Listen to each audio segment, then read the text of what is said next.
اعوذ باللہ من الشیطان الرجیم بسم اللہ الرحمن الرحیم اللہم صلی علی محمد وعلی آل محمد کما صلیت علی ابراہیم وعلی آل ابراہیم انک حمید مجید اللہم بارک علی محمد وعلی آل محمد کما بارکت علی ابراہیم وعلی آل ابراہیم انک حمید مجید۔ السلام علیکم ورحمۃ اللہ وبرکاتہ۔ چلے ہم الرحیق المختوم میں سے ایک ٹاپک پڑھتے ہیں، حیات مبارکہ کا آخری دن۔ بسم اللہ الرحمن الرحیم۔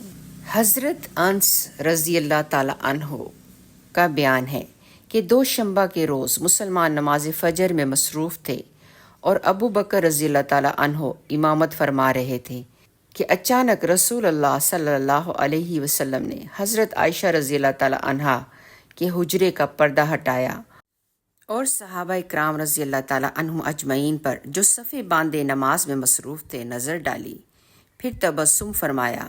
ادھر ابو بکر رضی اللہ تعالی عنہ اپنی اینٹ کے بل پیچھے ہٹے کہ صف میں جا ملیں۔ انہوں نے سمجھا کہ رسول اللہ صلی اللہ علیہ وسلم نماز کے لیے تشریف لانا چاہتے ہیں۔ حضرت انس رضی اللہ تعالی عنہ کا بیان ہے کہ رسول اللہ صلی اللہ علیہ وسلم کے اس اچانک ظہور سے مسلمان اس قدر خوش ہوئے کہ چاہتے تھے کہ نماز کے اندر ہی فتنے میں پڑ جائیں، یعنی آپ صلی اللہ علیہ وسلم کی مزاج پرسی کے لیے نماز توڑ دیں، لیکن رسول اللہ صلی اللہ علیہ وسلم نے اپنے ہاتھ سے اشارہ فرمایا کہ اپنی نماز پوری کر لو، پھر حجرے کے اندر تشریف لے گئے اور پردہ گرا لیا۔ اس کے بعد رسول اللہ صلی اللہ علیہ وسلم پر کسی دوسری نماز کا وقت نہیں آیا۔ دن چڑھے چاشت کے وقت آپ صلی اللہ علیہ وسلم نے اپنی صاحبزادی حضرت فاطمہ رضی اللہ تعالی عنہا کو بلایا اور ان سے کچھ سرگوشی کی۔ وہ رونے لگیں۔ آپ صلی اللہ علیہ وسلم نے انہیں پھر بلایا اور کچھ سرگوشی کی تو وہ ہنسنے لگیں۔ حضرت عائشہ رضی اللہ تعالی عنہا کا بیان ہے کہ بعد میں ہمارے دریافت کرنے پر انہوں نے بتایا کہ پہلی بار نبی صلی اللہ علیہ وسلم نے مجھ سے سرگوشی کرتے ہوئے بتایا کہ آپ صلی اللہ علیہ وسلم اسی مرض میں وفات پا جائیں گے، اس لیے میں روئی۔ پھر آپ صلی اللہ علیہ وسلم نے مجھ سے سرگوشی کرتے ہوئے بتایا کہ آپ صلی اللہ علیہ وسلم کی اہل و عیال میں سب سے پہلے میں آپ صلی اللہ علیہ وسلم کے پیچھے جاؤں گی، اس پر میں ہنسی۔ نبی صلی اللہ علیہ وسلم نے حضرت فاطمہ کو یہ بشارت دی کہ آپ رضی اللہ تعالی عنہا ساری خواتین عالم کی سیدہ یعنی سردار ہیں۔ اس وقت رسول اللہ صلی اللہ علیہ وسلم جس شدید کرب سے دوچار تھے اسے دیکھ کر حضرت فاطمہ رضی اللہ تعالی عنہا بے ساختہ پکار اٹھیں، وَأَقْرَبَ أَبَاهُ، ہائے ابا جان کی تکلیف۔ آپ صلی اللہ علیہ وسلم نے فرمایا، تمہارے ابا پر آج کے بعد کوئی تکلیف نہیں۔ آپ صلی اللہ علیہ وسلم نے حسن و حسین رضی اللہ تعالی عنہما کو بلا کر چوما اور ان کے بارے میں خیر کی وصیت فرمائی۔ ازواج مطہرات رضی اللہ تعالی عنہا کو بھی بلایا اور انہیں واض و نصیحت کی۔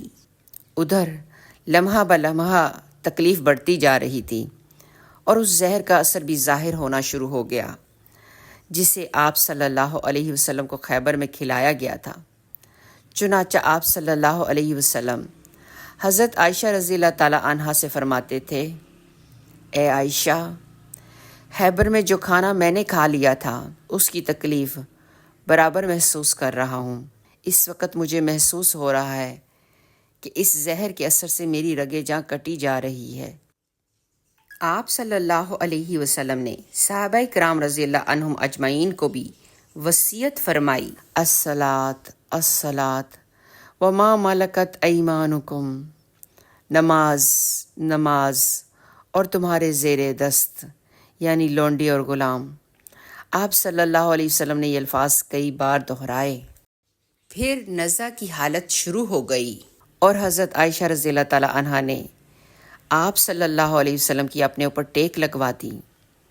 ان کا بیان ہے کہ اللہ کی ایک نعمت مجھ پر یہ ہے کہ رسول اللہ صلی اللہ علیہ وسلم نے میرے گھر میں میری باری کے دن میرے سینے سے ٹیک لگائے ہوئے وفات پائی، اور آپ صلی اللہ علیہ وسلم کی موت کے وقت اللہ نے میرا لعاب اور آپ صلی اللہ علیہ وسلم کا لعاب اکٹھا کر دیا۔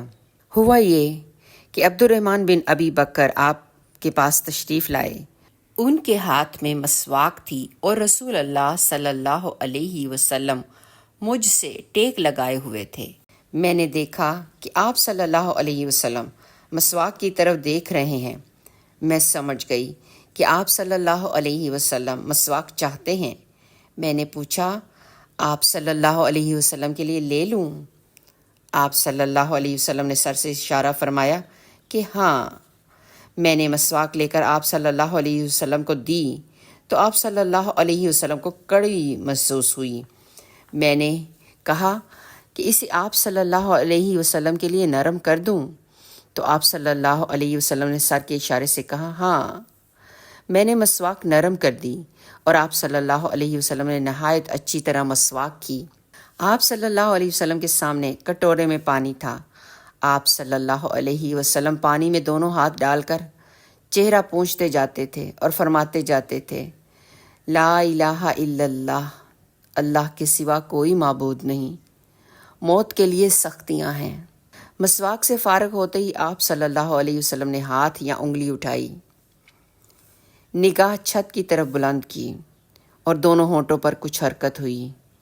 حضرت عائشہ رضی اللہ تعالی عنہا نے کان لگایا تو آپ صلی اللہ علیہ وسلم فرما رہے تھے، ان انبیاء، صدیقین، شہداء اور صالحین کے ہمراہ جنہیں تو نے انعام سے نوازا، اے اللہ مجھے بخش دے، مجھ پر رحم کر اور مجھے رفیق اعلیٰ میں پہنچا دے۔